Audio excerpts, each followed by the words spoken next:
Hello student, আজকে আমাদের মূলত যেটা পড়ার বিষয় সেটা হলো SN1 ও SN2 রিঅ্যাকশন, এদের কৌশল সংক্রান্ত আমরা দেখব। কিন্তু এটা পড়ার আগে আমরা একটু সলভেন্ট সম্পর্কে পড়ব। আমাদের দুই ধরনের সলভেন্ট হয়, একটা হচ্ছে পোলার প্রোটিক সলভেন্ট অ্যান্ড পোলার অ্যাপ্রোটিক সলভেন্ট।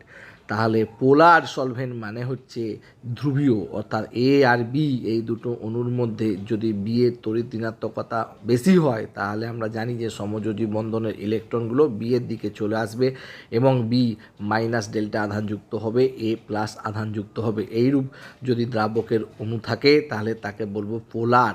এখন আসবো প্রোটিক সলভেন্ট বলতে কি বোঝা হয়। তাহলে এইচ আর এক্স এইরকম বন্ধন থাকবে, প্রোটন থেকে প্রোটিক কথাটা এসেছে, অর্থাৎ এমন একটা হাইড্রোজেন পরমাণু দ্রাবকের মধ্যে থাকবে যেটা একটা তীব্র তড়িৎ ঋণাত্মক মৌলের পরমাণুর সঙ্গে যুক্ত হয়েছে, যেমন ফ্লুরিন বা অক্সিজেন, যার ফলে এই হাইড্রোজেনটা হাইড্রোজেন বন্ধন গঠন করতে পারবে। যদি হাইড্রোজেন বন্ধন না গঠন করতে পারে তাহলে কিন্তু আমরা প্রোটিক সলভেন্ট বলবো না। তাহলে আমরা জানলাম পোলার প্রোটিক সলভেন্ট কাকে বলে। ধ্রুবীয় এবং হাইড্রোজেন পরমাণু তীব্র তড়িৎ ঋণাত্মক মৌল অক্সিজেন বা ফ্লুরিনের সঙ্গে যুক্ত হবে এবং যেটা অন্য কাউকে, যে হাইড্রোজেনগুলো অন্য কোনো জিনিসকে হাইড্রোজেন বন্ধন গঠনের মাধ্যমে স্থায়িত্ব দিতে পারবে। আমরা এই পোলার প্রোটিক সলভেন্টে একটা ক্যাটায়ন এবং একটা অ্যানায়নকে যদি রাখি তাহলে কি হবে সেটা আমরা দেখতে পাচ্ছি। যে ক্যাটায়নকে যদি রাখা হয় C+কে, তাহলে এই জল হচ্ছে আমার একটা উদাহরণ, পোলার প্রোটিক সলভেন্ট। মিথাইল অ্যালকোহল হচ্ছে একটা উদাহরণ। আমরা এখানে জলকে নিয়েছি, তাহলে দেখো জলের নেগেটিভ আধান অক্সিজেনে আর এই কার্বোক্যাটায়ন আয়নটার প্লাস আধান এর মধ্যে আয়ন ডাইপোল ইন্টারেকশান হবে এবং চার ধার দিয়ে জলের অক্সিজেন পরমাণুগুলো এনমি করে ঘিরতে থাকবে। এটাকে বলা হয় সলভেশন বা দ্রাবক আয়ন। এর ফলে কার্বোক্যাটায়নটার স্থায়িত্ব বৃদ্ধি পেয়ে যাবে। অনুরূপভাবে অ্যানায়নটার ক্ষেত্রে দেখো ভালো করে যে প্রোটিক পোলার যে সলভেন্ট রয়েছে সেই সলভেন্টের হাইড্রোজেনটা এর সাথে হাইড্রোজেন বন্ধন গঠন করেছে। এখানে হাইড্রোজেন বন্ধন গঠন করেছে, আমরা দেখতে পাচ্ছি এইভাবে হাইড্রোজেন বন্ধন গঠনের মাধ্যমে অ্যানায়নটার স্থায়িত্ব বৃদ্ধি করতে পারছে। এখানে দেখো হাইড্রোজেন বন্ড করছে, not free to act as a nucleophile. তাহলে এই যে এ মাইনাসটা, এ কিন্তু এখন নিউক্লিওফাইল হিসাবে কাজ করতে পারবে না, কারণ চারিধার দ্বারে তাকে হাইড্রোজেন বন্ধন দ্বারা আবদ্ধ করা হয়েছে, অর্থাৎ তার নিউক্লিওফিলিক ধর্মটা কমে যাচ্ছে। আমরা নেক্সট যেটা শিখব সেটা হচ্ছে পোলার অ্যাপ্রোটিক সলভেন্ট। তাহলে পোলার মানে বোঝা গেছে এখানে অ্যাপ্রোটিক, অর্থাৎ হাইড্রোজেন পরমাণুটা এমন একটা পরমাণুর সঙ্গে যুক্ত থাকবে যার তড়িৎ ঋণাত্মকতা অনেকটা কম, অর্থাৎ যেমন কার্বন, নাইট্রোজেন, সালফার, যাদের সাথে যুক্ত থাকলে হাইড্রোজেন পরমাণুগুলো হাইড্রোজেন বন্ধন গঠন করতে পারবে না। এইরূপ একটি দ্রাবকের মধ্যে যদি আমরা একটা ক্যাটায়ন বা একটা অ্যানায়নকে যদি রাখা হয়, ক্যাটায়নটা কিন্তু যেহেতু ধ্রুবীয়, অনুরূপভাবে আমাদের একে আমরা উদাহরণ এখানে নিয়েছি। এই দ্রাবকের উদাহরণ হচ্ছে অ্যাসিটোন, তারপরে ডাইমিথাইল ইথার, এরা হচ্ছে পোলার অ্যাপ্রোটিক সলভেন্ট। আমরা একটা ক্যাটায়নকে ডাইমিথাইল ইথারের মধ্যে যদি দ্রবীভূত করে রাখি তাহলে দেখতে পাচ্ছি যে অক্সিজেনটা ক্যাটায়নকে এইভাবে করে একই রকমভাবে আয়ন ডাইপোল ইন্টারেকশনের মাধ্যমে দ্রাবক আয়ন ঘটাবে, কিন্তু এ মাইনাসকে হাইড্রোজেন বন্ধনের, যেমন আমরা দেখে এসেছিলাম পোলার প্রোটিক মাধ্যমের ক্ষেত্রে, অনুরূপভাবে হাইড্রোজেন বন্ধন গঠন করতে পারছে না। Will not solvate the anion by the hydrogen bond so free to act as a nucleophile. তাহলে এটা কিন্তু আবদ্ধ থাকছে না, তার ফলে এটা নিউক্লিওফাইল রূপে কিন্তু মুক্ত থাকছে। আমরা একটা প্রশ্ন দেখব এই প্রসঙ্গে, প্রেডিক্ট দ্য নিউক্লিওফিলিক অর্ডার। আমরা এখানে কতগুলো নিউক্লিওফাইলকে নিয়েছি এবং এদের নিউক্লিওফিলিক ধর্ম আমরা আলোচনা করব। নিউক্লিওফাইল কাকে বলে সেটা সম্পর্কে তোমরা নিশ্চয়ই একটু জেনেছো 11-এ, আমরা এই নিয়ে ডিটেলস একটু পরে পড়ছি। দেখো ফ্লুরিন, ক্লোরিন, ব্রোমিন আর iodine in protic polar solvent and in aprotic solvent. তাহলে দেখো প্রোটিক সলভেন্টে আমরা পোলার সলভেন্টে আমরা জানি যে এদের মধ্যে অ্যানায়নগুলিকে হাইড্রোজেন বন্ধন দ্বারা আটকে রাখবে। তাহলে এখানে যার আধানটা সবথেকে কম থাকছে তার ক্ষেত্রে, যার আকারটা সবথেকে কম থাকছে তার ক্ষেত্রে সবথেকে দৃঢ় হাইড্রোজেন বন্ধন দ্রাবকের অণু গঠন করতে পারবে। তার ফলে F মাইনাস মোটেই মুক্ত অবস্থায় থাকতে পারছে না এবং নিউক্লিওফাইল রূপে আচরণ করতে এ বাধা প্রাপ্ত হবে। কিন্তু I মাইনাস যেহেতু বড় আকার এবং এই একক ঋণাত্মক আধানটা পুরো বড় জিনিসটার উপরে ছড়িয়ে রয়েছে, অর্থাৎ আধানের ঘনত্ব কমে যাচ্ছে, তার ফলে হাইড্রোজেন বন্ধনের পরিমাণটা কমে যাচ্ছে, অর্থাৎ বেশি মুক্ত অবস্থায় থাকবে। তার ফলে এ কিন্তু ভালো নিউক্লিওফাইল রূপে কাজ করতে পারবে। তাহলে in protic polar solvent the order হচ্ছে I মাইনাস, তারপরে Br মাইনাস, তারপরে Cl মাইনাস, তারপরে I মাইনাস। ঠিক আছে, এখানে I মাইনাসের বড় সাইজ, তাই সহজে দ্রাবক হাইড্রোজেন বন্ধন করতে পারে না, so free can act as a nucleophile. কিন্তু অ্যাপ্রোটিক যদি দ্রাবক নেওয়া হয় তাহলে সেক্ষেত্রে আমরা দেখেছি অ্যানায়নের সলভেশন হয় না এবং এই ক্ষেত্রে যার উপরে ইলেকট্রনের ঘনত্ব বেশি সেই ভালো নিউক্লিওফাইল রূপে কাজ করবে। তাহলে F minus, Cl minus, Br minus এবং I মাইনাস অর্ডারটা উল্টে যাবে। এটা অ্যাপ্রোটিক সলভেন্টে আমরা দেখব যার উপরে ইলেকট্রনের ঘনত্ব বেশি থাকবে সেই কিন্তু ভালো নিউক্লিওফাইল রূপে কাজ করতে পারবে। নেক্সট হচ্ছে নিউক্লিওফাইল। তাহলে নিউক্লিওফাইল বলতে আমরা বুঝি যে সব বিকারক ইলেকট্রন সমৃদ্ধ ও ইলেকট্রন ঘাটতি সম্পন্ন অণু বা ক্যাটায়নকে ইলেকট্রন জোড় দান করে তার সঙ্গে সমযোজী বন্ধন আবদ্ধ হয় তাদেরকে নিউক্লিওফাইল বলে। যেমন হচ্ছে H minus, OH minus, CH3O minus ইত্যাদি। আমরা দেখতে পাচ্ছি নিউক্লিওফাইল হলো ইলেকট্রন সমৃদ্ধ ও তোমার আয়ন হতে পারে অথবা অণু হতে পারে, যারা ইলেকট্রন ঘাটতি যেখানে আছে সেইখানে গিয়ে আক্রমণ করবে এবং সমযোজী বন্ধন গঠন করবে এবং এরাই দুটো ইলেকট্রন সেই সমযোজী বন্ধনে দেবে। আমরা এখানে আরেকটা নিউক্লিওফাইল দেখতে পাচ্ছি CN। তা এই রূপ নিউক্লিওফাইলে দেখতে পাচ্ছ তোমরা যে নিউক্লিওফাইলের দুটো পরমাণু কার্বন এবং নাইট্রোজেন উভয়ের উপরেই আমরা দেখতে পাচ্ছি ইলেকট্রন রয়েছে, উভয়তে ইলেকট্রন রয়েছে। এইরূপ নিউক্লিওফাইলকে আমরা অ্যাম্বিডেন্ট নিউক্লিওফাইল বলে থাকি। এটি কার্বনের মাধ্যমেও যুক্ত হতে পারবে আবার নাইট্রোজেনের মাধ্যমেও যুক্ত হতে পারবে। এখানে আমরা NO2 মাইনাস আয়ন দেখতে পাচ্ছি, এইখানটাতে আমরা দেখতে পাচ্ছি অক্সিজেন পরমাণুতেও লোন পেয়ার আবার নাইট্রোজেন পরমাণুতেও লোন পেয়ার। তাহলে এই অক্সিজেন পরমাণুর সাহায্যে যুক্ত হতে পারে অথবা নাইট্রোজেন পরমাণুর সাহায্যে যুক্ত হতে পারে। উভয় পরমাণুর দাতা হিসাবে কাজ করতে পারে। এদেরকে বলা হয় অ্যাম্বিডেন্ট নিউক্লিওফাইল। তাহলে আমরা দেখতে পেলাম যে এইরূপ যদি নিউক্লিওফাইলগুলো হয় যেখানে একাধিক পরমাণু দাতা রূপে কাজ করতে পারবে তাদেরকে আমরা অ্যাম্বিডেন্ট নিউক্লিওফাইল বলে থাকি। আমরা এখানে একটুখানি জিনিস নোট করব, সেটা হচ্ছে বেস বা ক্ষারেরও কিন্তু নিঃসঙ্গ ইলেকট্রন জোড় থাকে। নিউক্লিওফাইল কিন্তু প্রসম হতে পারে, এদের কী থাকতে হবে না নিঃসঙ্গ ইলেকট্রন জোড় থাকতে হবে। যেমন অ্যামোনিয়া নিউক্লিওফাইল হিসেবে কাজ করতে পারবে, অ্যালকোহল এখানে অক্সিজেনের লোন পেয়ার আছে এ নিউক্লিওফাইল রূপে কাজ করতে পারবে, জলেতেও লোন পেয়ার রয়েছে। নিউক্লিওফাইল মানে যে নেগেটিভ আধানযুক্ত স্পেসিস এটা কিন্তু সত্য কথা নয়, যাদেরই লোন পেয়ার থাকবে সেই কিন্তু নিউক্লিওফাইল হিসাবে কাজ করতে পারবে।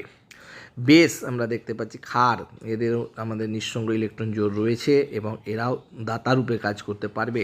তাহলে বেস আর নিউক্লিওফাইলের মধ্যে পার্থক্য হলো এরা বেসিক ধর্ম আমরা বলতে বুঝবো H+কে এই নিঃসঙ্গ ইলেকট্রন জোড়গুলো দেবার প্রবণতা, এদেরকে আমরা বলবো বেস। এখানে রিয়াকশান দেখানো হয়েছে, এর সঙ্গে H+ যুক্ত হয়েছে দিয়ে BH বন্ধন গঠন করেছে। আর নিউক্লিওফাইল হলো অন্য ক্যাটায়ন H+ বাদে অন্য ক্যাটায়ন এদের সঙ্গে যুক্ত হবার প্রবণতা। A+ হচ্ছে any other cation except H+। তাহলে বেস আর এটা মিল আছে, কিন্তু পার্থক্য হলো এখানে H+কে ইলেকট্রন দেবার প্রবণতা আর এখানে হচ্ছে A+কে ইলেকট্রন দেবার প্রবণতা। আমরা এখন আসব নোট 2। পোলার প্রোটিক দ্রাবকে নিউক্লিওফাইলের ধর্ম তাহলে আমরা পোলার প্রোটিক দ্রাবক বলতে শিখেছি এবং আমরা দেখতে পাচ্ছি পর্যায় সারণীতে একটি শ্রেণীর উপর থেকে নিচে বৃদ্ধি পাবে। অর্থাৎ আমরা যদি পোলার প্রোটিক দ্রাবক নেওয়া হয় তাহলে পর্যায় সারণীর উপর থেকে নিচে নিউক্লিওফিলিক ধর্ম বৃদ্ধি পাবে, অর্থাৎ I মাইনাস বেশি হবে, তারপরে Br মাইনাস, তারপরে Cl মাইনাস এবং F মাইনাস। আমরা দেখেছি পোলার প্রোটিক দ্রাবকের মধ্যে এদের দ্রাবকায়ন ঘটে হাইড্রোজেন বন্ধন দ্বারা এবং I মাইনাসের বড় আকারের জন্য দ্রাবকায়ন সব থেকে কম ঘটবে এবং এ সহজে খুব ভালোভাবে নিউক্লিওফাইল রূপে কাজ করতে পারবে। অনুরূপভাবে OH মাইনাস, SH মাইনাস আর ACH মাইনাস যদি থাকে তাহলে আমরা দেখতে পাচ্ছি পর্যায় সারণীতে এরা একই শ্রেণীর মৌল, তাহলে এর সবথেকে বেশি নিউক্লিওফিলিক ধর্ম, তারপরে SH মাইনাস, তারপর OH মাইনাস। আমরা দেখতে পাচ্ছি নেক্সট উদাহরণে অ্যামোনিয়া আর PH3, তাহলে PH3 পর্যায় সারণীতে নাইট্রোজেনের পরে আছে, তাহলে এর কিন্তু আমার নিউক্লিওফিলিক ধর্ম বেশি হবে। H2O আর H2S সালফারের আকার বড়, তড়িৎ ঋণাত্মকতা কম, তাই এর কিন্তু নিউক্লিওফিলিক ধর্ম বেশি হবে আমরা যখন এটাকে তুলনা করছি পোলার প্রোটিক সলভেন্টের ক্ষেত্রে। নেগেটিভলি চার্জ নিউক্লিওফাইলের নিউক্লিওফিলিক ধর্ম সর্বদা তার অনুবন্ধী অ্যাসিডের চাইতে বেশি হয়। এর ব্যাখ্যা আমরা আসছি। OH মাইনাস এর অনুবন্ধী অ্যাসিড হচ্ছে H2O, তাহলে দুজনেই নিউক্লিওফাইল রূপে কাজ করতে পারবে। এরও নিঃসঙ্গ জোর আছে, এরও জোর আছে নিঃসঙ্গ জোর, কিন্তু নেগেটিভলি চার্জড আয়নটা আমাদের ভালো নিউক্লিওফাইল রূপে কাজ করবে, কারণ এ যখন বন্ধন করবে কারোর সঙ্গে তখন নিজের উপরে কোনো আধান আসবে না। ধরো এখানে কার্বনের সঙ্গে যুক্ত হয়েছে, তাহলে এটা যুক্ত হয়ে গেলে নিজে OH বন্ধন গঠন করবে, কোনো আধান গঠন করবে না। কিন্তু জল যখন নিঃসঙ্গ ইলেকট্রন জোর দেবে তখন তিনটে বন্ধন হয়ে যাবে এবং অক্সিজেনের উপরে পজিটিভ আধান চলে আসবে। অক্সিজেন একটা তড়িৎ ঋণাত্মক মৌল এবং নিজের উপর পজিটিভ আধান করতে মোটেই চাইবে না। তাই আমরা বলতে পারবো OH মাইনাসের নিউক্লিওফিলিক ধর্ম নিশ্চয়ই জলের চাইতে বেশি হবে। অনুরূপভাবে CH3O মাইনাস এর অনুবন্ধী অ্যাসিড হচ্ছে CH3OH, তাহলে CH3O মাইনাস যেহেতু নেগেটিভ চার্জ আছে তাহলে এর কিন্তু নিউক্লিওফিলিক ধর্ম অনেক বেশি হবে। CH3COO মাইনাস আর অ্যাসিডিক অ্যাসিড, তাহলে CH3CO মাইনাসের নিউক্লিওফিলিক ধর্ম কিন্তু বেশি হবে। 4 নম্বর পয়েন্ট আমরা লক্ষ্য করছি পরমাণুর ইলেকট্রোনেগেটিভিটি যত কমবে তার নিউক্লিওফিলিক ধর্ম তত বৃদ্ধি পাবে। দেখো CH3 minus, NH2 minus, OH minus, F minus, তাহলে আমরা দেখতে পাচ্ছি যে কার্বনের তড়িৎ ঋণাত্মকতা কম, নাইট্রোজেনের ওর থেকে বেশি, অক্সিজেনের বেশি আর ফ্লোরিনের সব থেকে বেশি। আমরা জানি নিউক্লিওফাইলকে ইলেকট্রন দাতা রূপে কাজ করতে হবে, যদি ইলেকট্রোনেগেটিভিটি বেড়ে যায় তাহলে কিন্তু সে ভালো ইলেকট্রন দাতা রূপে কাজ করতে পারবে না। তাই আমরা এই অর্ডারটা দেখতে পাচ্ছি, অর্থাৎ কার্বনের উপরে নেগেটিভ আধান থাকলে সেটা কিন্তু খুব ভালো নিউক্লিওফাইল OH মাইনাসের তুলনায়। অনুরূপভাবে SH মাইনাস আর Cl মাইনাসের মধ্যে যদি তুলনা করতে বলে তাহলে SH মাইনাসটা কিন্তু ভালো নিউক্লিওফাইল Cl মাইনাসের তুলনায়।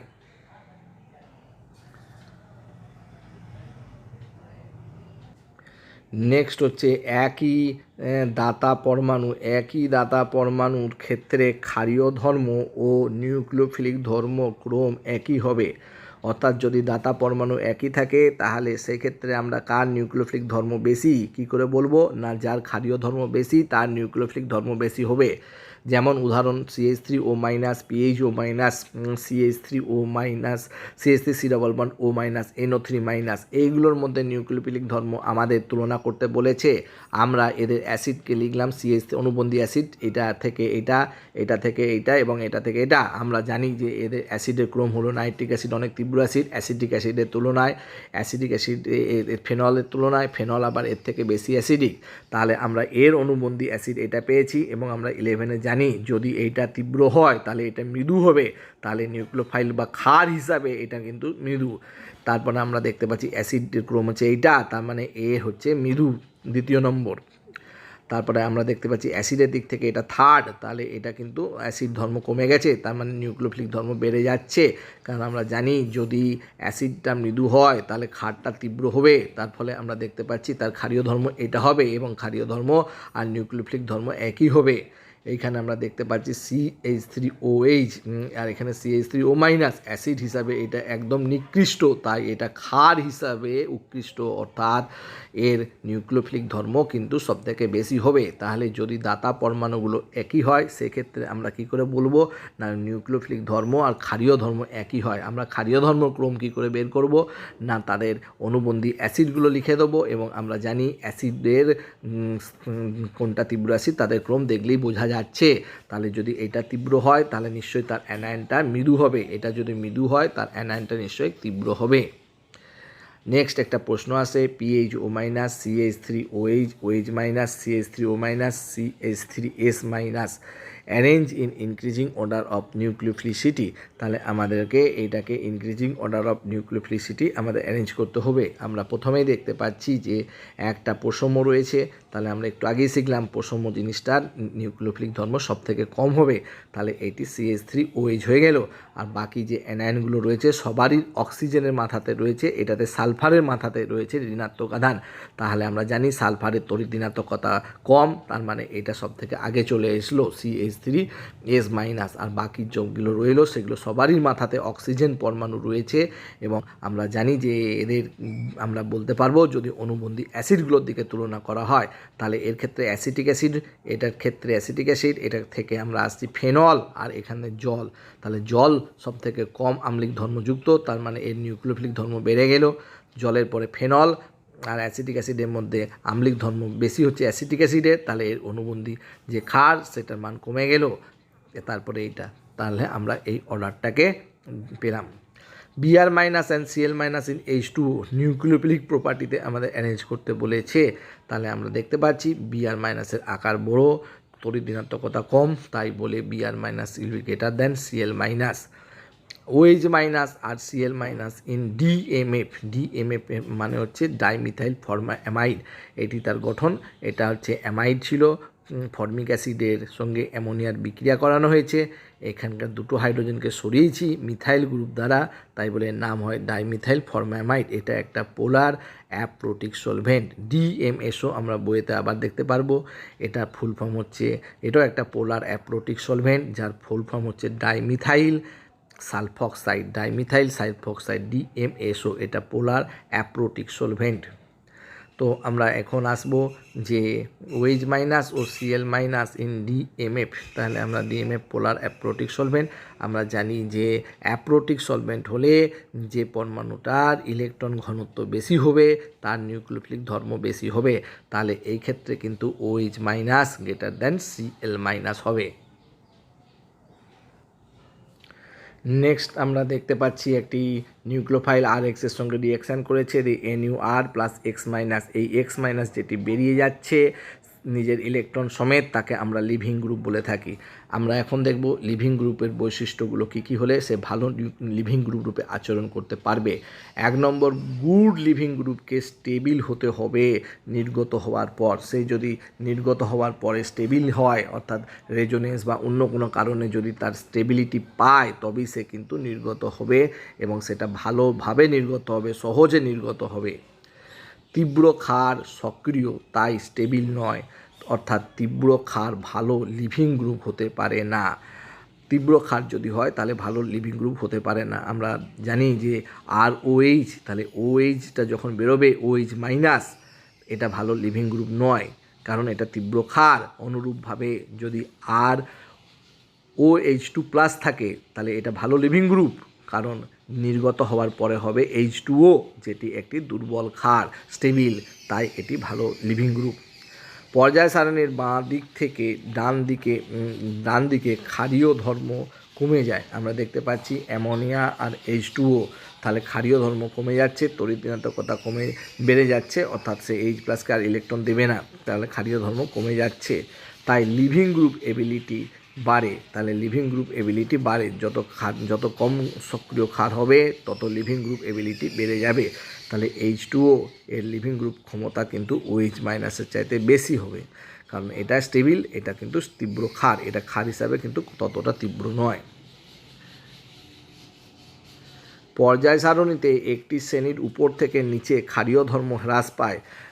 আমরা জানি যে উপর থেকে নিচে যদি আমরা যাই ক্ষারীয় ধর্ম হ্রাস পাই, যেমন HI, HBR, HCL, HF in acidic property, তাহলে এদের ক্ষারীয় ধর্ম যদি আমি গুণটা দেখি তাহলে এফ মাইনাস সব থেকে তীব্র ক্ষার হবে, তারপরে সিএল মাইনাস, তারপরে বিআর মাইনাস, তারপরে আই মাইনাস। ঠিক আছে, তাহলে লিভিং গ্রুপ এবিলিটি হবে যার ক্ষারীয় ধর্ম কম সে ভালো লিভিং গ্রুপ, অর্থাৎ I minus, BR minus, CL minus আর এফ মাইনাস।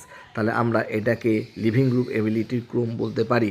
আমরা এটাকে অন্যভাবেও বলতে পারি লিভিং গ্রুপ এবিলিটির ক্রম, সেটা হচ্ছে কার্বন আয়োডিন বন্ধন সহজে ভেঙে যাবে, কার্বন ব্রোমিন বন্ধন অত সহজে ভাঙবে না, তারপরে কার্বন ক্লোরিন আর কার্বন ফ্লুরিন বন্ধন দৃঢ় সহজে ভাঙবে না, ছোট আকারের, তাই বলেও আমরা এই একই ক্রম পাবো লিভিং গ্রুপ এবিলিটির। আমরা এখানে দেখতে পাচ্ছি example of some other good living group. তাহলে দেখতে পাচ্ছি যে এখানে নাইট্রোজেন লেগে আছে N+, এটা খুব ভালো লিভিং গ্রুপ হয় কারণ সহজে এটা ভেঙে গিয়ে N2 যেটা একটা স্টেবল জিনিস নির্গত হয় দিয়ে R+ বানাবে। এইখানে আমরা একটা উদাহরণ দেখতে পাচ্ছি OS ডবল বন্ড CF3, এটার নাম হচ্ছে অ্যালকিল ট্রাইফিলেট, OTF হিসাবে আমরা দেখাই। এটা কিন্তু খুব ভালো লিভিং গ্রুপ কারণ এটা বেরিয়ে যাবার পরে এটা রেজোনেন্স দ্বারা স্থায়িত্ব লাভ করে। অনুরূপভাবে ROS ডবল বন্ড ও এখানে একটা টলুইন লাগানো আছে, এটার নাম হচ্ছে অ্যালকাইল টসাইলেট, এটাকে রিপ্রেজেন্ট করা হয় ROTS এর সাহায্যে। এটা ভালো লিভিং গ্রুপ কারণ এখানটায় যখন ভেঙে যাবে আর থেকে R+ হবে আর O-, এই গ্রুপটা পুরো এটা রেজোনেন্স দ্বারা স্থায়িত্ব পাবে, তাই এটা কিন্তু খুব ভালো লিভিং গ্রুপ। নেক্সট আমরা আসবো SN1 আর SN2 রিয়াকশান। তাহলে আমরা দেখতে পাচ্ছি S মানে সাবস্টিটিউশন, N মানে নিউক্লিওফাইল, আর এই একটা লেখা আছে সেটা আণবিকতা মলিকুলারিটি। আমরা একটা রিয়াকশানে আসছি প্রথমে, এটা হচ্ছে C2H5CH3H, এটা X, অর্থাৎ আমরা অপটিক্যালি অ্যাক্টিভ একটা কম্পাউন্ড নেওয়া আছে এবং তার সঙ্গে নিউক্লিওফাইলে বিক্রিয়া করেছি, আমরা এই দুটো যৌগ পেয়েছি, এই দুটো উৎপন্ন যৌগ হয়েছে। আমরা দেখতে পাচ্ছি রেট ইকুয়েশন যেটা এক্সপেরিমেন্টাল সেটা দেখাচ্ছে আর কে সাবস্টেট, অর্থাৎ সাবস্টেটের গাঢ়ত্ব আমরা বাড়ালে বিক্রিয়ার হার বাড়ে, কিন্তু নিউক্লিওফাইলের গাঢ়ত্ব বাড়ালে কিন্তু বিক্রিয়ার হার বাড়ে না, অর্থাৎ রেট নিউক্লিওফাইলের গাঢ়ত্বের উপর নির্ভর করে না। তাহলে এইটা আমাদের পরীক্ষালব্ধ ব্যাপার এবং আমরা মেকানিজম এখন করব যাতে এই পরীক্ষালব্ধ ব্যাপারটাকে ব্যাখ্যা করা যায়। তাহলে মেকানিজমে প্রথমে বলা হচ্ছে যে প্রথমে এইটার হার নির্ণয় ধাপ বা স্লো স্টেপ, যেখানে এই কার্বন X বন্ধন যেটা আছে সেটা ভেঙে গেছে, এটা কার্বোক্যাটায়ন গঠন করেছে, কার্বোক্যাটায়ন ইন্টারমিডিয়েট, এটা একটা সমতলীয় প্লানার ইন্টারমিডিয়েট হয়েছে, এটাই হচ্ছে হার নির্ণয় ধাপ। এবং পরবর্তীকালে এই কার্বোক্যাটায়নটা নিউক্লিওফাইলের সঙ্গে দ্রুত গতিতে যুক্ত হচ্ছে, দিয়ে আমরা দেখতে পাচ্ছি যেহেতু কার্বোক্যাটায়নটা সমতলীয় তাহলে একটা এদিক থেকেও তোমার নিউক্লিওফাইলটা যুক্ত হতে পারবে অথবা এদিক দিয়েও যুক্ত হতে পারবে, তার ফলে আমরা দু রকমকার প্রোডাক্ট দেখতে পাচ্ছি। যদি নিউক্লিওফাইলটা এই পাশ দিয়ে আসে তাহলে এই দিকটা উল্টে যাচ্ছে, তাহলে আমরা দেখতে পাচ্ছি যে এদিকটা উল্টে যাচ্ছে, অর্থাৎ আমরা দেখতে পাচ্ছি যে এখানে ইনভার্সান হয়েছে। আর যদি এদিক দিয়ে আক্রমণ করে তাহলে আমরা দেখতে পাচ্ছি এদিকটা উল্টে গেছে এবং দেখতে পাচ্ছি যে বিন্যাসটা যা ছিল অর্থাৎ C2H5CH3H যেদিকে ছিল আমাদের প্রোডাক্টে তাদের অবস্থানটা কিন্তু একই দিকে আছে, এটাকে বলা হয় রিটেনশন অফ কনফিগারেশন। তাহলে আমরা নিশ্চয়ই আশা করব যে 50% ইনভার্সান এবং 50% রিটেনশন হবে, কিন্তু বাস্তবে দেখা যায় যে ইনভার্সানটা একটু বেশি পরিমাণে হয়। তার কারণ হচ্ছে যখন X- এই জায়গা থেকে ছেড়ে বেরিয়ে আসছে X- তখনই নিউক্লিওফাইল কিন্তু আক্রমণ করতে শুরু করে দেয়। সেটা সম্ভব হয় এদিক দিয়ে শুধুমাত্র, কারণ এদিক দিয়ে গেলে তো বিকর্ষিত হবে, এদিক দিয়ে আক্রমণটা হয় না, সেই কারণে ইনভার্সানের পরিমাণটা কিন্তু একটু বেশি হয়। তার মানে আমরা দেখতে পাচ্ছি যে SN1 বিক্রিয়ার ক্ষেত্রে আমরা দেখতে পাচ্ছি পার্শিয়াল রেসিমাইজেশন হয়, সম্পূর্ণ রেসিমাইজেশন হয় না। 50% থেকে 70% ইনভার্সান অ্যান্ড 50% তোমার রিটেনশন হচ্ছে of configuration, that is partial racemization. আমরা দেখতে পাচ্ছি স্টিরিওকেমিস্ট্রিতে পার্শিয়াল রেসিমাইজেশন হচ্ছে SN1 বিক্রিয়ার ক্ষেত্রে। আমরা SN1 বিক্রিয়ার যদি আমরা এনার্জি প্রোফাইল ডায়াগ্রাম আঁকি তাহলে আমরা দেখতে পারবো এইরকম একটা পাবো, এই মাঝখানটা ইন্ডিকেট করছে যে ইন্টারমিডিয়েট কার্বোক্যাটায়ন। এবার আমরা SN1 বিক্রিয়া সংক্রান্ত কতগুলো বিশেষ পয়েন্ট মনে রাখবো। এক নম্বর পয়েন্ট হচ্ছে যে সমস্ত সাবস্ট্রেট স্টেবিল কার্বোক্যাটায়ন গঠন করে তাদের ক্ষেত্রে SN1 রিয়াকশান হবে, অর্থাৎ যে সকল সাবস্ট্রেট স্টেবিল কার্বোক্যাটায়ন গঠন করতে পারবে তারাই কেবলমাত্র SN1 এই মেকানিজম অনুসরণ করবে। 2 নম্বর রোল অফ সলভেন্ট, তাহলে পোলার প্রোটিন যদি সলভেন্ট ব্যবহার করা হয় তাহলে উৎপন্ন কার্বোক্যাটায়নকে সে দ্রাবকায়নের মাধ্যমে স্থায়িত্ব দেবে এবং যে লিভিং গ্রুপ বেরিয়ে যাচ্ছে হার নির্ণায়ক ধাপে, তোমরা দেখতে পাচ্ছ হার নির্ণায়ক ধাপে কার্বোক্যাটায়ন এবং X মাইনাস, তাহলে একেও ঘিরে দেবে এবং একেও ঘিরে দেবে, অর্থাৎ আমাদের এদের দুজনার স্থায়িত্ব বৃদ্ধি করবে। তাই পোলার প্রোটিক দ্রাবক নিলে আমাদের বিক্রিয়াটা তাড়াতাড়ি ঘটবে, কিন্তু যদি আমি অ্যাপ্রোটিক দ্রাবক নিই তাহলে অ্যাপ্রোটিক দ্রাবক পোলার অ্যাপ্রোটিক দ্রাবক তাহলে একে ঘিরতে পারবে, একে ঘিরবে না। তার ফলে আমরা দেখতে পাচ্ছি যে পোলার প্রোটিক দ্রাবক নিলে আমাদের রিয়াকশানটা তাড়াতাড়ি হবে। এবার আসবো স্টেরিক হিন্ডারেন্স, তাহলে আমরা দেখতে পাচ্ছি যে বিক্রিয়ার পূর্বে 4টে গ্রুপ লেগেছিল এবং মধ্যবর্তী পর্যায়ে বা হার নির্ণায়ক ধাপে 3টে গ্রুপ হলো, তার মানে স্টেরিক হিন্ডারেন্স এখানে ছিল, এখানে গিয়ে কমে গেল। তার মানে আমরা দেখতে পাচ্ছি স্টেরিক হিন্ডারেন্স কমে যাচ্ছে, অর্থাৎ বড় বড় গ্রুপ থাকলেও কোনো অসুবিধা নেই SN1 বিক্রিয়ার ক্ষেত্রে, কারণ ইন্টারমিডিয়েটে স্টেরিক হিন্ডারেন্স কমে যাচ্ছে। এবার আসবো চেঞ্জ ইন হাইব্রিডাইজেশন, তাহলে বিক্রিয়া চলাকালীন যে সংকরণ অবস্থা কার্বনের পরিবর্তন হচ্ছে সেটা আমরা দেখতে পাচ্ছি। প্রথমে সাবস্ট্রেটের কার্বন, যে কার্বনটি বিক্রিয়া করছে তার সংকরণ অবস্থা sp3, ইন্টারমিডিয়েটে যে আমাদের কার্বোক্যাটায়ন গঠন হয়েছে তার আমরা জানি সংকরণ অবস্থা sp2 হয়, আর প্রোডাক্ট যখন গঠন হলো তখন তার হাইব্রিডাইজেশন হয়ে গেল sp3।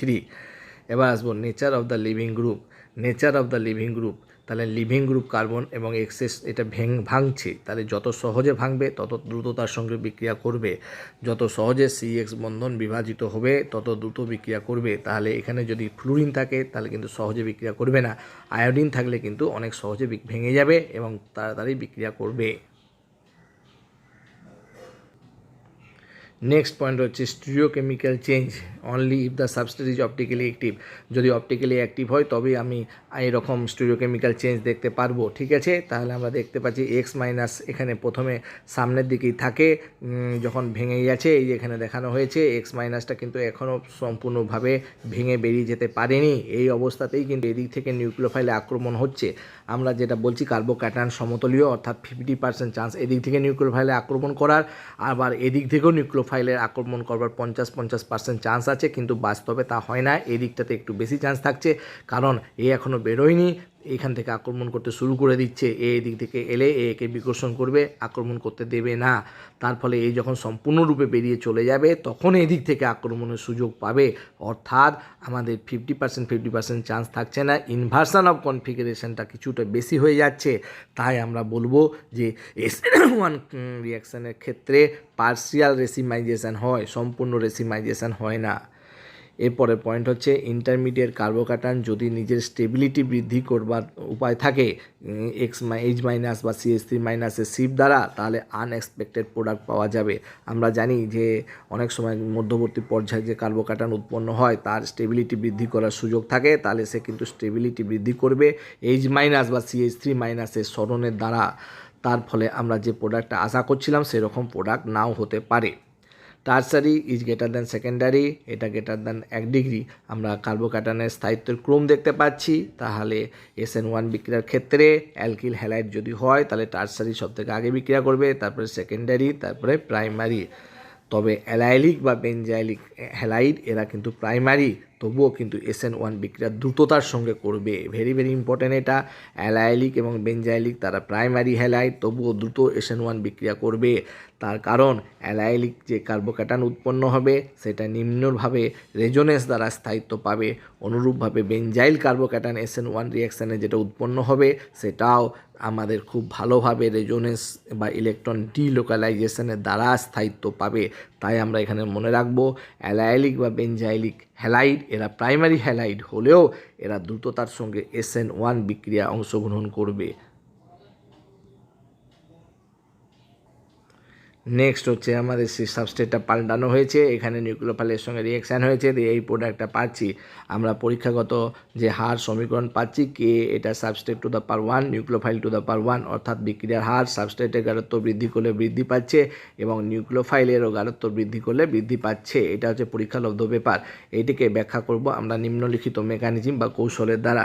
তাহলে আমরা দেখতে পাচ্ছি প্রথমে নিউক্লিওফাইলটা আক্রমণ করছে, এটাই হার নির্ণায়ক ধাপ, স্লো রেট ডিটারমিনিং স্টেপ। এখানে একটা ট্রানজিশন স্টেট গঠন হচ্ছে, যেখানে আমরা দেখতে পাচ্ছি যে 4 সদস্যর যে সাবস্টেট ছিল সেখানে 5 সদস্য সাবস্টেটে কনভার্ট হয়ে গেছে, যেখানে ডট ডট এক্স মানে হচ্ছে এই বন্ধনটা এখন সম্পূর্ণ ভাঙেনি, ডট ডট নিউক্লিওফাইল অর্থাৎ নিউক্লিওফাইল এখনও সম্পূর্ণরূপে বন্ধন গঠন করতে পারেনি। এইটা ঠিক তার বিপরীত দিকে থাকছে, এক্স যেটা লিভিং গ্রুপ আর যেটা আগত নিউক্লিওফাইল তারা পরস্পরের ঠিক বিপরীত দিকে অর্থাৎ স্ট্রেট লাইনের উল্টো দিকে দুজনা থাকছে।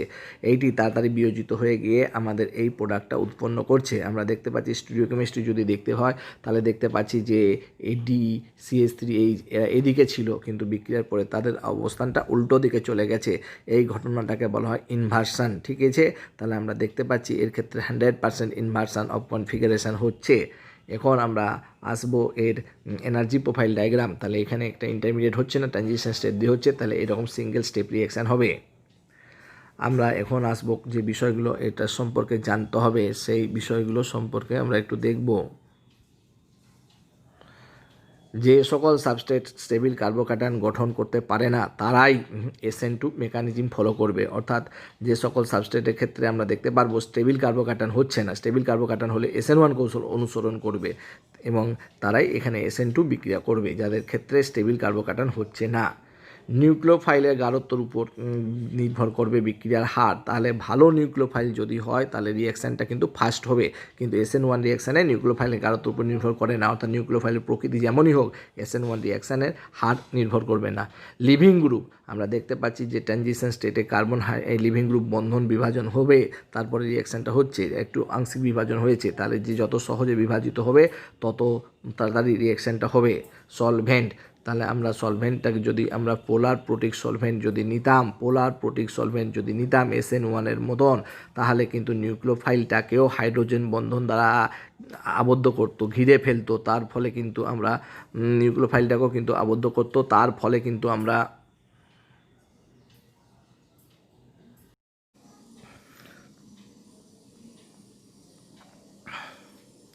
তাহলে SN2 বিক্রিয়ার ক্ষেত্রে পোলার প্রোটিক সলভেন্ট যদি ব্যবহার করা হয় তাহলে নিউক্লিওফাইলটাকে হাইড্রোজেন বন্ধন দ্বারা ঘিরে রাখবে, তার ফলে এটা ফ্রি থাকবে না, অর্থাৎ বিক্রিয়ার হার কমে যাবে।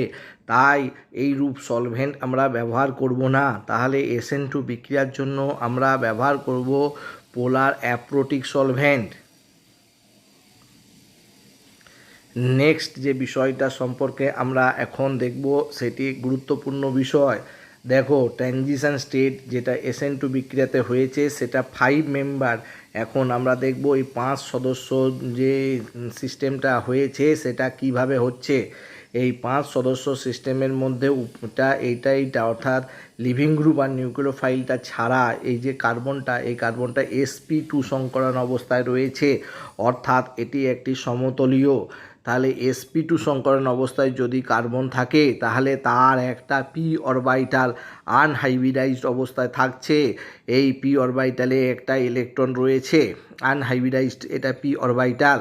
এই p অরবিটালটা ডাম্বেল আকারের, একটা লোব এদিকে আর একটা লোব আমরা দেখতে পাচ্ছি ঠিক তার বিপরীত দিকে, x মাইনাস এই লোবটার সঙ্গে আংশিক অভিলোপন করে রয়েছে এবং নিউক্লিওফাইল যেটা আসছে সেটাও এই লোবটার সঙ্গে আংশিক অভিলোপন করছে, এবং আমরা যত সময় যাবে এই নিউক্লিওফাইলটা তত ভালোভাবে অভিলোপন করবে এবং এখান থেকে x মাইনাস তত সরে যাবে এবং এক সময় এই নিউক্লিওফাইলটা এর সঙ্গে যুক্ত হয়ে যাবে এবং x মাইনাস বেরিয়ে যাবে, যেটা আমরা প্রোডাক্ট পাচ্ছি। তাহলে আমরা দেখতে পাচ্ছি যে এই 5 সদস্যর ইন্টারমিডিয়েটটা হয়েছে এই p লোবের সঙ্গে অভিলোপন, এই p অরবিটালটা দুটো লোবের সঙ্গে x মাইনাস একদিকে এবং একদিকে নিউক্লিওফাইল অভিলোপন করেছে, তার ফলে এখন আমরা এখানে একটা জিনিস দেখতে পাচ্ছি, এই কারণের জন্য নিউক্লিওফাইল এক্স মাইনাসের ঠিক বিপরীত দিক থেকে আক্রমণ করবে। এটাকেই বলা হয় ব্যাক সাইড অ্যাটাক। তাহলে আমরা জানতে পারলাম যে নিউক্লিওফাইল কেন ব্যাক সাইডে আসবে, লিভিং গ্রুপের ব্যাক সাইডে। আনহাইব্রিডাইজড পি অরবিটাল এর সাথে এক্স মাইনাস ও নিউক্লিওফাইল মাইনাসের পার্শিয়াল ওভারল্যাপ হয়। যেহেতু পি অরবিটালের লোব দুটি পরস্পরের বিপরীত দিকে থাকে, তাই নিউক্লিওফাইলের অ্যাটাক ব্যাক সাইড দিয়ে হয়ে থাকে। তাহলে আমরা দেখতে পেলাম যে SN2 বিক্রিয়াতে নিউক্লিওফাইল যে আক্রমণ করবে সেটা সবসময় ব্যাক সাইড অ্যাটাক হবে। এরপরে যে বিষয়টি সেটা হচ্ছে স্টিরিওকেমিস্ট্রি। নাহলে আমরা দেখছি ব্যাক সাইড অ্যাটাক হচ্ছে, তাই আমরা দেখতে পাচ্ছি 100% ইনভার্সন অফ কনফিগারেশন হবে, অর্থাৎ এই DCH3 এই যে দিকে ছিল নিউক্লিওফাইল আক্রমণ করলে এটা ঠিক উল্টো দিকে চলে যাবে। যেমন ঝড়ে ছাতা উল্টো দিকে চলে যায়, সেরকমভাবে এটাকে বলা হয় ইনভার্সান। এবার আসবো স্টেরিক হিন্ডারেন্স। আমরা দেখছি বিক্রিয়ার পূর্বে 4টে সদস্য যুক্ত ছিল কার্বনটার সঙ্গে, কিন্তু ট্রানজিশন স্টেটে 5টা সদস্য চলে এসেছে, অর্থাৎ স্টেরিক হিন্ডারেন্স বেড়ে যাচ্ছে। তার ফলে আমরা দেখতে পাচ্ছি যদি গ্রুপগুলোর আকার পূর্ব থেকে বড় হয় তাহলে কিন্তু চট করে SN2 বিক্রিয়া হবে না, কারণ ট্রানজিশন স্টেটে স্টেরিক হিন্ডারেন্স বৃদ্ধি পাবে। তাহলে বিক্রিয়ায় আছে 4টি সদস্য, কিন্তু ট্রানজিশন স্টেটে 5টি সদস্য আছে, অর্থাৎ স্টেরিক হিন্ডারেন্স বাড়লে SN2 কিন্তু বিক্রিয়া হবে না। তাহলে SN2 বিক্রিয়ার অর্ডার হচ্ছে প্রাইমারি, গ্রেটার দ্যান সেকেন্ডারি এবং টারসারি, যেখানে স্টেরিক হিন্ডারেন্স সবচাইতে কম। এখন আমরা একটা বিষয় সম্পর্কে আলোচনা করব, সেটা হচ্ছে ভিনাইল হ্যালাইড আর অ্যারাইল হ্যালাইড সম্পর্কে জিনিস দেখব। এটা হচ্ছে ভিনাইল হ্যালাইড, অর্থাৎ দ্বিবন্ধন যুক্ত কার্বনের সঙ্গে হেলোজেনটি যুক্ত রয়েছে। এই হেলোজেনটি যদি নির্গত হয় তাহলে যে কার্বোক্যাটায়নটা উৎপন্ন হবে এটা কিন্তু কার্বোক্যাটায়ন। সেই কার্বোক্যাটায়নটা আনস্টেবিল, কারণ দ্বিবন্ধন হচ্ছে একটি দ্বিবন্ধনযুক্ত কার্বন বা sp2 কার্বন, সেটা তড়িৎ ঋণাত্মকতা অনেক বেড়ে গেছে, তার উপরে ধনাত্মক চার্জ, এটা কিন্তু আনস্টেবিল। তার ফলে আমরা দেখতে পাচ্ছি যে SN1 বিক্রিয়ায় অংশগ্রহণ করবে না, কার্বোক্যাটায়নটা আনস্টেবিল। অনুরূপভাবে আমরা দেখতে পাচ্ছি SN2 বিক্রিয়াতেও অংশগ্রহণ করবে না, কারণ এই দিকে ইলেকট্রনের মেঘ, পাই বন্ধনটা মানে এরকমভাবে ইলেকট্রনের মেঘ উপর নিচেতে রয়েছে, তাহলে ব্যাক সাইড অ্যাটাক এখানে সম্ভব হবে না, নিউক্লিওফাইলকে বিকর্ষণ করে সরিয়ে দেবে। তাহলে আমরা দেখতে পাচ্ছি ভিনাইল হ্যালাইড এটা SN1এও বিক্রিয়া করবে না, ঠিক আছে, আবার SN2তেও বিক্রিয়া করবে না। সিমিলারলি অ্যারাইল হ্যালাইড মানে বেনজিন বলয়ের সঙ্গে সরাসরি যুক্ত হেলোজেন, এই হেলোজেন পরমাণুটিও SN1 বা SN2 কোনো বিক্রিয়ায় অংশগ্রহণ করবে না। SN1 করবে না, তার কারণ এই যে কার্বোক্যাটায়নটা হয়েছে সেই কার্বোক্যাটায়নটা কিন্তু আনস্টেবিল। আর SN2 হবে না, তার কারণ এই যে পাই ইলেকট্রনগুলো দেখতে পাচ্ছ, এই পাই ইলেকট্রনগুলো পি অরবিটালের অভিলোপে পাই যে বন্ডগুলো সেটা পি অরবিটালগুলোর অভিলোপনের ফলে হয়েছে, অর্থাৎ বেনজিনের উপরে এবং বেনজিনের ঠিক তলার একটা ইলেকট্রনের মেঘ থাকবে। এই ইলেকট্রন মেঘ মানে ঋণাত্মক আধানযুক্ত মেঘ, এটি নিউক্লিওফাইলকে প্রবেশ করতে দেবে না, বিকর্ষণ করবে। তাই নিউক্লিওফাইলের ব্যাকসাইড অ্যাটাক, এক্সের ব্যাকসাইড মানে মাঝখানে এখানে ঢুকতে হবে, দিয়ে নিউক্লিওফাইলকে অ্যাটাক করতে হবে, সেটা কখনই সম্ভব নয়। তাই অ্যারাইল হ্যালাইডের ক্ষেত্রেও আমরা দেখতে পাচ্ছি যে রিয়াকশান করা সম্ভব না, SN1 SN2 কোনো রিয়াকশান করা সম্ভব না। এর পরের বিষয়টা যেটা আমরা দেখতে পাচ্ছি, এখানে একটা সাবস্ট্রেট নেওয়া হয়েছে, যেখানে হেলোজেন পরমাণুটা লক্ষ্য করো এইখানটাতে যুক্ত করা আছে। এই পজিশানগুলোকে আমরা বলি ব্রিজ হেড পজিশান। কি বলি? ব্রিজ হেড পজিশান, অর্থাৎ ব্রিজ এটা তার মাথা। এইখানটাতে দেখো আর একটা ব্রিজ হেড পজিশান রয়েছে, এটা ব্রিজের এটা মাথা। তাহলে ব্রিজ হেড পজিশানে যদি কোনো হেলোজেন থাকে সে SN1 বা SN2 কোনো বিক্রিয়ায় অংশগ্রহণ করে না। SN1 করে না কারণ এই due to the rigid structure, এই যে গঠনটা সেটা কিন্তু অনেক মজবুত, তার ফলে যদি কার্বোক্যাটায়ন গঠন হয় তাহলে তাকে সমতলীয় হতে হবে, এইটা সমতলীয় হতে পারে না, এইরকম গঠনের জন্য সমতল অর্জন করতে পারে না, তার ফলে কার্বোক্যাটায়ন গঠন হয় না। SN2 গঠন হয় না, তার কারণ হচ্ছে নিউক্লিওফাইলকে ব্যাকসাইড অ্যাটাক করতে হবে, কিন্তু এই খাঁচার মতন গঠনের জন্য নিউক্লিওফাইল পিছন দিক থেকে আক্রমণ করতে পারে না, ব্যাকসাইড অ্যাটাক সম্ভব নয় due to cage like structure. এরকম খাঁচার মতো আকারের জন্য আটকে যায় নিউক্লিওফাইল বিক্রিয়া করতে পারে না। অর্থাৎ এই রূপ পজিশানে, ব্রিজেড পজিশানে যদি হেলোজেন পরমাণু থাকে তারা কিন্তু SN2 বা SN1 কোনো বিক্রিয়াতে অংশগ্রহণ করবে না। এরপরে আসবো নিউক্লিওফিলিক ক্যাটালিসিস কি। তাহলে আমরা এখানে একটা বিক্রিয়া দেখব নিউক্লিওফিলিক ক্যাটালিসিস সম্পর্কে। দেখো যে বিক্রিয়ায় নিউক্লিওফাইল অনুঘটকের কাজ করে ও বিক্রিয়ার হার বৃদ্ধি করে তাকে নিউক্লিওফিলিক ক্যাটালিসিস বলে। তাহলে আমরা জানি ক্যাটালিসিস অর্থাৎ যে বিক্রিয়ায় উপস্থিত থেকে বিক্রিয়ার হার বাড়ায়, তাহলে নিউক্লিওফিল যদি বিক্রিয়ায় উপস্থিত থেকে বিক্রিয়ার হার বাড়ায় তাহলে সেই বিক্রিয়াগুলোকে নিউক্লিওফিলিক ক্যাটালিসিস বিক্রিয়া বলে। আমরা বোঝাচ্ছি বিষয়টাকে একটা উদাহরণের সাহায্যে। যেমন ধরো RCl এর সঙ্গে R-O-Na+ অ্যালকক্সাইড সোডিয়াম অ্যালকক্সাইড বিক্রিয়া করানো হলো, দিয়ে R- ও R+Cl- এই রিয়াকশানটা হয়েছে SN2 রিয়াকশান, স্লো রিয়াকশান, কারণ এখানে Cl বন্ড এই রিয়াকশানটা খুব আস্তে ধীর গতিতে ঘটে, কারণ কার্বন যে এখানে যে লিভিং গ্রুপ Cl এটা ভালো নয়, এই বন্ধনটা শক্ত, সহজে ভাঙে না। কিন্তু এখানে দেখো যে নিউক্লিওফাইল যে অক্সিজেন এর তড়িৎনাত্মকতা বেশি, তার ফলে এটা কিন্তু ভালো নিউক্লিওফাইলও নয়, তার ফলে লিভিং গ্রুপও খারাপ এবং নিউক্লিওফাইলটাও খারাপ, তাই রিয়াকশানটা স্লো রিয়াকশান, কারণ Cl ব্যাড লিভিং গ্রুপ আর এটা হচ্ছে not a good nucleophile due to greater electronegativity of oxygen atom. এবার দেখো আমরা এই রিয়াকশানটা যদি Na এর উপস্থিতিতে করানো হয় তাহলে বলছে ফার্স্ট রিয়াকশান দ্রুততার সঙ্গে ঘটবে, কারণটা দেখো RCl এর সঙ্গে প্রথমে I- রিয়াকশান করছে, এই রিয়াকশানটা কিন্তু দ্রুততার সঙ্গে হবে, কারণ আমরা দেখেছি I- খুব ভালো নিউক্লিওফাইল, ঠিক আছে, গুড নিউক্লিওফাইল, তাই বিক্রিয়াটা খুব তাড়াতাড়ি ঘটবে এবং Ri উৎপন্ন হয়ে গেল। এরপরে দেখো আর এই যৌগটার সঙ্গে R-O- বিক্রিয়া করবে, এই বিক্রিয়াটা কিন্তু এখন ভালো হবে, এই নিউক্লিওফাইলটা খারাপ কিন্তু এই রিয়াকশানটা ভালো হবে, কারণ একটা ভালো লিভিং গ্রুপ, I- ভালো লিভিং গ্রুপ, তাই রিয়াকশানটা দ্রুততার সঙ্গে ঘটবে, ফার্স্ট রিয়াকশান হবে। তাহলে এইখানে I- নিউক্লিওফাইল এ অনুঘটকের কাজ করছে এবং বিক্রিয়াটা আমাদের দ্রুততার সঙ্গে ঘটছে। এখানে আমরা দেখতে পাচ্ছি I- একই সঙ্গে গুড লিভিং গ্রুপ, আবার একই সঙ্গে ভালো নিউক্লিওফাইল, ঠিক আছে, এই জন্যে এ অনুঘটক রূপে কাজ করতে পারছে। I- একই সঙ্গে গুড নিউক্লিওফাইল এবং গুড লিভিং গ্রুপ, ঠিক আছে, তার ফলেই কিন্তু এই রূপ অনুঘটকের পারফর্ম করতে পারছে I-। নেক্সট আমাদের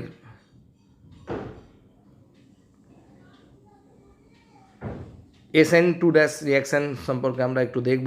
SN2- এটা আলাদা এক ধরনের রিয়াকশান। দেখো এই যে একটা সিস্টেম নেওয়া হয়েছে, এইখানটা হচ্ছে আমাদের অ্যালাইলিক পজিশন, যেখানে একটা আর বড় গ্রুপ রয়েছে, বাল্কি আর রয়েছে, এখানে Cl, ঠিক আছে, তাই এখানে নর্মাল SN2 রিয়াকশান হয় না, নর্মাল SN2 রিয়াকশান এই বাল্কি আর গ্রুপের জন্য হয় না। এখানে নিউক্লিওফাইল আক্রমণ করছে, আমরা আশা করছিলাম যে ব্যাক সাইড অ্যাটাক হবে এবং Clটা বেরিয়ে চলে যাবে, কিন্তু এইরকম বিক্রিয়া হয় না, তার পরিবর্তে নিউক্লিওফাইলটা আক্রমণ করছে এই CH2 ডবল বন্ডের সঙ্গে, এই CH2 সঙ্গে, তখন এই পাই বন্ডটা এখানে শিফট করছে এবং ক্লোরিনটা বেরিয়ে চলে যাচ্ছে এবং আমরা প্রোডাক্ট পাচ্ছি NuCH2, এটা CH ডবল বন্ড CH, এখান থেকে Cl- বেরিয়ে যাচ্ছে। এই ধরনের কিছু বিক্রিয়া ঘটে, এই ধরনের বিক্রিয়াগুলোকে আমরা SN2- রিয়াকশান বলে থাকি। এটা SN2 নর্মালের মতো হচ্ছে না, এইখানটাতে আমাদের আক্রমণ করছে নিউক্লিওফাইলটা পাই বন্ধনের সঙ্গে, অর্থাৎ এইরকম অ্যালাইলিক সিস্টেম যেখানটাতে আর গ্রুপটা যদি খুব বড় হয় তখনই SN2- রিয়াকশান আমরা দেখতে পাই। আমাদের এখানে একটা উদাহরণ নেওয়া হয়েছে, দেখো CH2 double bond CH CH3 Cl, এখানে একটা বড় নিউক্লিওফাইলকে আমরা ব্যবহার করে রেখেছি, তাহলে এখানে নিশ্চয়ই Cl- আক্রমণ করতে পারবে না স্টেরিক হিন্ডারেন্সের জন্য, তাই আমরা নর্মাল SN2 রিয়াকশান এখানে দেখব না, তার পরিবর্তে এই আমাদের নিউক্লিওফাইলটা এই CH2-তে আক্রমণ করবে, এই বন্ডটা এখানে আসবে পাই বন্ডটা, Clটা তখন বেরিয়ে যাবে, অর্থাৎ এই উদাহরণটাতে আমরা SN2- রিয়াকশান দেখতে পাচ্ছি। দেখো এটি একটা স্ট্রং নিউক্লিওফাইল সলভেন্ট ETOH আছে, অর্থাৎ এখানে লেস পোলার, সো ফেভার SN2 রিয়াকশান, তাই বলে আমরা SN2 রিয়াকশান দেখতে ফেভার হবে, কন্ডিশনটা দেখে বোঝা যাচ্ছে SN2 রিয়াকশান হবে, but due to steric hindrance and large size of the nucleophile normal nucleophilic substitution reaction will not occur, normal যে SN2 রিয়াকশান সেটা হবে না, instead of this SN2- reaction will occur. আমরা একটু আগে দেখলাম SN2- রিয়াকশান কাকে বলে, তাহলে এখানে SN2- রিয়াকশানটা হচ্ছে এবং আমাদের প্রোডাক্ট আসবে এইটা। এখন আমরা SN1 ও SN2 রিয়াকশান সম্পর্কে কিছু প্রশ্ন উত্তর দেখব, প্রশ্ন দেখব এবং প্রশ্ন উত্তর দেখব। দেখো এইখানে তিনটে যৌগ দেওয়া আছে 1 2 3, তাদেরকে SN1 বিক্রিয়ার ক্রম অনুসারে সাজাতে বলেছে। তাহলে SN1 মানে কার্বোক্যাটানের স্থায়িত্ব দেখতে হবে। এইটা কার্বোক্যাটান এখান থেকে উৎপন্ন হচ্ছে, এই কার্বোক্যাটানটা এখান থেকে উৎপন্ন হচ্ছে, এই কার্বোক্যাটানটা, এবং এখান থেকে এই কার্বোক্যাটানটা উৎপন্ন হয়েছে। আমরা যদি লক্ষ্য করে দেখি এই কার্বোক্যাটানটা এটা কি হয়ে গেল, অ্যারোমেটিক সিস্টেমে রূপান্তর হলো। 4n+2 পাই ইলেকট্রন রয়েছে, এটা অ্যারোমেটিক অর্থাৎ এর স্থায়িত্ব সবথেকে বেশি, এবং এইটা অ্যান্টি অ্যারোমেটিক হয়ে গেল অর্থাৎ 4n পাই ইলেকট্রন আছে। আমরা 11-এ পড়েছি অ্যান্টি অ্যারোমেটিক আর অ্যারোমেটিক কাকে বলে, অর্থাৎ এর স্থায়িত্ব সবথেকে কমে গেল। এর স্থায়িত্ব মোটামুটি হবে, কারণ কনজুগেশন হবে, দেখতে পাচ্ছ কনজুগেশন, অর্থাৎ এখান থেকে ইলেকট্রনটা এখানে গেল, এইখানে কার্বোক্যাটায়নটা চলে এলো। তাহলে আমাদের ক্রম হলো এটা সবথেকে বেশি স্টেবিল কার্বোক্যাটায়ন করবে বলে এটা ফার্স্ট, তারপরে হচ্ছে সেকেন্ড, এটা লাস্ট থার্ড, অর্থাৎ 1 > 2 > থার্ড।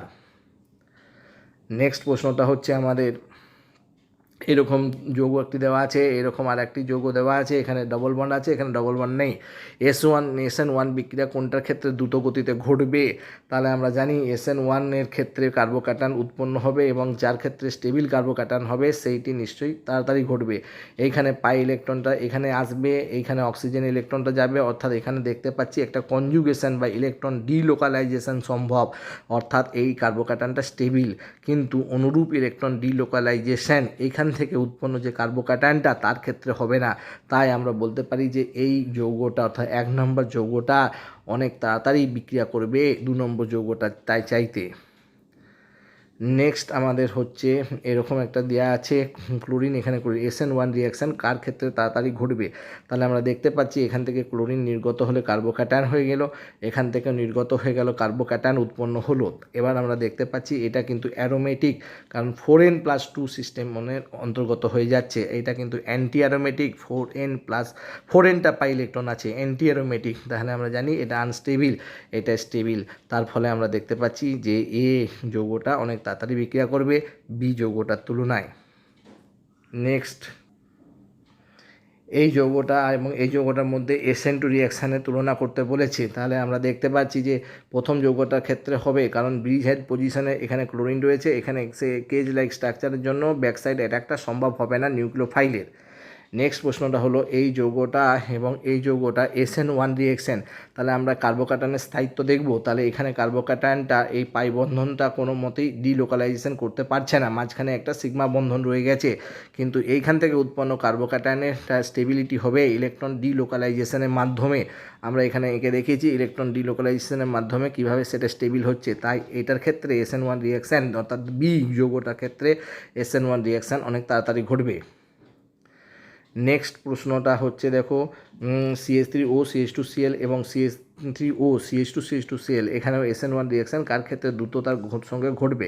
তাহলে ক্লোরিন নির্গত হওয়ার ফলে কার্বোক্যাটায়ন, এখান থেকে ক্লোরিন নির্গত হওয়ার পরে কার্বোক্যাটায়ন, এই কার্বোক্যাটায়নটি অক্সিজেনের নিঃসঙ্গ জোড় ইলেকট্রনের সাহায্যে স্টেবিলিটি পাবে, অর্থাৎ এখানে রেজোনেন্স হচ্ছে বা ইলেকট্রন ডিলোকালাইজেশন ঘটছে।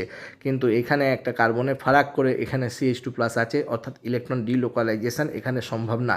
তাহলে এটা আনস্টেবিল, তাই বলে এই যৌগটা যৌগটা আমার SN1 রিয়াকশানের প্রবণতা বি যৌগটার চাইতে অনেকটা বেশি হবে।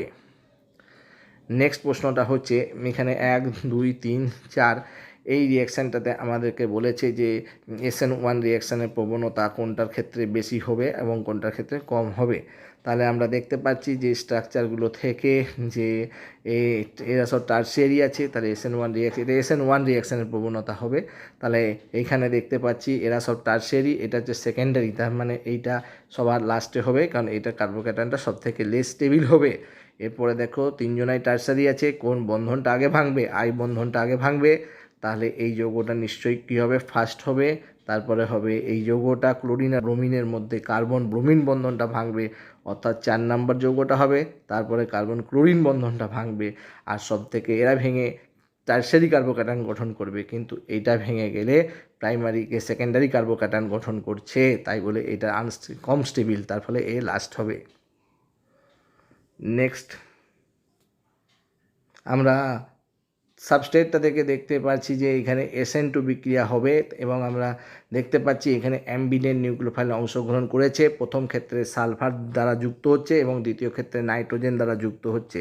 আমরা SN2 রিয়াকশানে জানি যে রিয়াকশানের হার নিউক্লিওফাইলের গাঢ়ত্বর উপর ডিপেন্ড করে, অর্থাৎ যে দিকটা ভালো নিউক্লিওফাইল সেই দিকটা আমার দ্রুততার সঙ্গে বিক্রিয়া করবে। তাহলে আমরা জানি যে সালফারের তড়িৎনির্বাচকতা কম, আকার বড়, এটা ভালো নিউক্লিওফাইল রূপে কাজ করবে নাইট্রোজেনের তুলনায়। তাই এই প্রথম বিক্রিয়াটা নিশ্চয়ই তাড়াতাড়ি ঘটবে। এই যৌগগুলোর মধ্যে SN1 রিয়াকশানের দ্রুততার সঙ্গে কোনটা ঘটবে সেটা বলতে বলেছে। তাহলে আমরা এই ক্লোরিনটা সরে গেল, কার্বোক্যাটায়ন, এখানে একটা কার্বোক্যাটায়ন, এখানে একটা কার্বোক্যাটায়ন উৎপন্ন হলো। এবার দেখো যে অ্যাঙ্গেলটা কার্বোক্যাটায়ন হলে আমাদের কার্বনের সংকরণ হয়ে যায় sp2, অর্থাৎ 120 ডিগ্রি কোণ থাকবে, কিন্তু এখানে আমরা দেখছি 60 ডিগ্রি কোণ। এখানে কোণটা দেখছি 120 ডিগ্রি, আর এখানে আমরা কোণটা দেখছি 90 ডিগ্রি। তাহলে আমরা দেখতে পাচ্ছি এই যৌগগুলোতে কৌণিক পীড়ন রয়েছে এবং কৌণিক পীড়ন সর্বাধিক এখানে রয়েছে। তার মানে এটা চট করে হতে চাইবে না, অর্থাৎ এর হার সবথেকে কম হবে। এবং এটা 90 ডিগ্রি, এখানেও কৌণিক পীড়ন রয়েছে, তাহলে এটা নিশ্চয়ই আমাদের সেকেন্ড হবে। আর এখানে 120 ডিগ্রি কৌণিক পীড়নের মান নেই, সুতরাং এটা সবথেকে দ্রুততার সঙ্গে ঘটবে এবং এই জন্য এটাকে আমরা আগে লিখেছি। নেক্সট আসবো SN2 রিয়াকশান কেন হয় না। তাহলে দেখো Br মাইনাস CH3OH, এটা CH3Br OH মাইনাস। তাহলে আমরা দেখতে পাচ্ছি OHটা ভালো লিভিং গ্রুপ নয়, স্ট্রং বেস, তাই বলে এইটা ভালো রিয়াকশান হবে না। এখানে Cl মাইনাস CH3OCH3, তাহলে CH3Cl, এখানে CH3O মাইনাস, CH3O মাইনাসটাও আমরা দেখতে পাচ্ছি একটা স্ট্রং বেস, তার মানে এটা ব্যাড লিভিং গ্রুপ, তার ফলে এই রিয়াকশানটা হবে না। এই রিয়াকশানটাতে আমরা দেখতে পাচ্ছি যে ব্যাকসাইড অ্যাটাক হবে না, কারণ CH Br যেখানে লেগে আছে তার সঙ্গে দ্বিবন্ধন আছে, দ্বিবন্ধন মানে ইলেকট্রনের মেঘ আছে। আমরা একটু আগেই দেখলাম এইরকম সিস্টেমে ব্যাকসাইড অ্যাটাক হয় না বলে এখানে SN2 রিয়াকশান হবে না। CH3F, CH3I, CH3Cl, CH3Br SN2 রিয়াকশানের ক্রম বলতে বলেছে। তাহলে আমরা এখানে দেখব যে CH3I এর ক্ষেত্রে আমাদের কার্বন আয়োডিন বন্ধনটা সবার তাড়াতাড়ি ভেঙে যাচ্ছে, তাই বলে এটা কিন্তু আগে হবে, তারপরে CH3Br, তারপরে CH3Cl, তারপরে CH3F। আমরা এটাকে কার্বন এবং হেলোজেনের বন্ধনকে কত সহজে ভাঙবে তার উপর ভিত্তি করে অর্ডারটা হয়।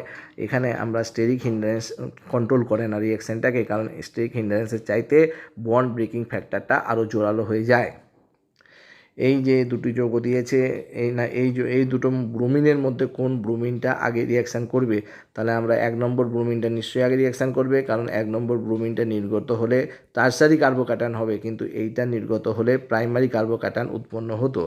এখানে একটা আয়োডিন, এখানে একটা আয়োডিন, কোন আয়োডিনটা বিক্রিয়া করবে। আমরা দেখতে পাচ্ছি 1 নম্বর আয়োডিনটা বিক্রিয়া করবে, কারণ সেখান থেকে উৎপন্ন কার্বোক্যাটায়নটা রেজোনেন্সের মাধ্যমে স্থায়িত্ব পাবে। এখানে রেজোনেন্সটা দেখানো হয়েছে, কিন্তু প্রথম যে আয়োডিনটা আছে এই আয়োডিনটা যদি বেরিয়ে যায় তাহলে আমাদের যে কার্বোক্যাটায়নটা হবে সেই কার্বোক্যাটায়নটা কিন্তু অনুরূপভাবে রেজোনেন্স দ্বারা স্থায়িত্ব পাবে না, সুতরাং সেটা কম স্টেবিল।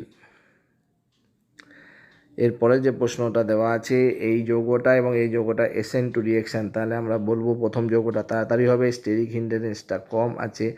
এই ক্ষেত্রে দেখতে পাচ্ছি যে কার্বনটার সঙ্গে ক্লোরিন যুক্ত আছে, সেটা সেকেন্ডারি। এখানে যে কার্বনটার সঙ্গে ক্লোরিন যুক্ত আছে সেটা হচ্ছে প্রাইমারি, তাই বলে আমরা দেখতে পাচ্ছি যে এই ক্ষেত্রে 1 নম্বর যৌগটা তাড়াতাড়ি রিয়াকশান করবে। এই দুটো যৌগর মধ্যে আমাদের বলেছে SN2 রিয়াকশান কার ক্ষেত্রে তাড়াতাড়ি হবে। তাহলে আমরা জানি যে কার্বন হেলোজেন বন্ধনটা যার ক্ষেত্রে সহজে ভাঙবে তার ক্ষেত্রে SN2 রিয়াকশান তাড়াতাড়ি হবে। তাহলে 2 নম্বর ক্ষেত্রে আমরা দেখতে পাচ্ছি কার্বন এবং আয়োডিনের বন্ধনটা তাড়াতাড়ি ভেঙে যাবে, অর্থাৎ এই ক্ষেত্রে কিন্তু বিক্রিয়াটা তাড়াতাড়ি ঘটবে।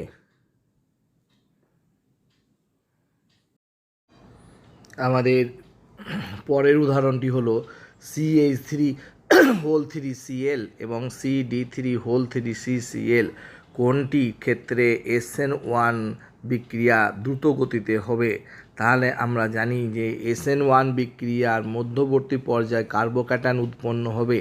তাহলে এই যৌগটা থেকে উৎপন্ন কার্বোক্যাটায়ন 80 এবং এই যৌগটি থেকে উৎপন্ন কার্বোক্যাটায়ন হলো 80, উভয় টারসারি কার্বোক্যাটায়ন। আমরা জানি টারসারি কার্বোক্যাটায়ন হাইপার কনজুগেশনের মাধ্যমে স্থায়িত্ব লাভ করে। আমরা এর একটি হাইপার কনজুগেশন গঠন এঁকে দেখিয়েছি এইখানে। তাহলে আমরা দেখতে পাচ্ছি যে কিভাবে হাইপার কনজুগেশন গঠনের মাধ্যমে স্থায়িত্ব পায়, এইরূপভাবে চলতে থাকবে। এবং আমরা আমরা জানি যে এই ক্ষেত্রে 3টে 6টা আর 3টে 9টা হাইপার কনজুগেটিভ গঠন আঁকা সম্ভব হবে। অনুরূপভাবে এই যৌগটার ক্ষেত্রেও আমরা হাইপার কনজুগেটিভ গঠন এঁকেছি এবং এর ক্ষেত্রেও 9টা হাইপার কনজুগেটিভ গঠন সম্ভব হবে। একটা জিনিস লক্ষ্য করলে দেখা যাবে যে এই হাইপার কনজুগেশনে কার্বন হাইড্রোজেন যে সিগমা বন্ধনটা ছিল সেইটা ভেঙে গেছে, দিয়ে এইখানে নতুন করে পাই বন্ধনের সৃষ্টি করেছে। তাহলে কার্বন হাইড্রোজেন বন্ধন, এইখানে কার্বন ডয়টেরিয়াম বন্ধনের বিভাজন ঘটেছে। এবার আমরা জানি যেহেতু কার্বন হাইড্রোজেন বন্ধন সহজে বিভাজিত হতে পারে, তাই এইরূপ ঘটনা হাইপার কনজুগেশনের ঘটনাটা এর ক্ষেত্রে যতটা সহজভাবে ঘটবে এর ক্ষেত্রে কিন্তু ততটা সহজভাবে ঘটবে না। অর্থাৎ এই কার্বোক্যাটায়নটার হাইপার কনজুগেশন দ্বারা বেশি স্থায়ী হবে এবং এটা এর থেকে একটু কম স্থায়ী হবে। তাই আমরা বলতে পারি যে CH3CCl এর ক্ষেত্রে SN1 বিক্রিয়াটা দ্রুত গতিতে ঘটবে। নেক্সট প্রশ্নটি হলো, এরূপ একটা যৌগ দেওয়া আছে, এইখানটাতে এমি, এটা বিআর। প্রশ্ন হলো Na3 আমার নিউক্লিওফাইল Na+N3- অ্যাজাইডাইন, এটা নিউক্লিওফাইল। বিক্রিয়াটি SN1 না SN2 ভাবে সংঘটিত হবে। তাহলে আমরা দেখতে পাচ্ছি এটা টারশারি কার্বোক্যাটায়ন, টারশারি কার্বন আছে, তাহলে আমরা SN1 এক্সপেক্ট করব, কিন্তু আমাদের এই ক্ষেত্রে SN1 হবে না। তার কারণ উৎপন্ন কার্বোক্যাটায়নটি এই C+O গ্রুপ, যেটা তীব্রভাবে ইলেকট্রন আকর্ষণ করছে, তাই বলে এইখানে কার্বোক্যাটায়নটা আনস্টেবল হবে। তাই SN1 বিক্রিয়া এই উদাহরণটার ক্ষেত্রে হবে না, SN2 বিক্রিয়া হবে। আমরা জানি SN2 বিক্রিয়া টারশারিতে হয় না, কিন্তু এই ক্ষেত্রে SN2 হবে, কারণ কার্বোক্যাটায়নটা একদম স্থায়িত্ব পাবে না ইলেকট্রন টেনে নেওয়ার ফলে। আর এইখানে যে অ্যাজাইড রয়েছে তার যদি আমরা গঠন দেখি তাহলে এটা সরলরৈখিকভাবে থাকে, তার ফলে তিনটে আমাদের পরমাণু নাইট্রোজেনে থাকা সত্ত্বেও এরা কিন্তু স্টেরিক হিন্ডারেন্স করতে পারবে না। SN2 বিক্রিয়া হবে, SN1 নয়, কারণ উৎপন্ন কার্বোক্যাটায়ন, এই যে কার্বোক্যাটায়ন আমরা দেখতে পাচ্ছি এই গ্রুপটার জন্য C+বন্ড গ্রুপ, ইলেকট্রন আকর্ষী গ্রুপ, তার জন্য এর -I ইফেক্ট রয়েছে, তার জন্য এখান থেকে ইলেকট্রন টেনে নেবে এবং আমাদের এটিকে অস্থায়ী করে দেবে। আর অ্যাজাইডের গঠন হচ্ছে সরলরৈখিক, ঠিক আছে, তাই বলে কম স্টেরিক হিন্ডারেন্স হবে। তাহলে আমরা SN2 রিঅ্যাকশান আশা করব এই ক্ষেত্রে।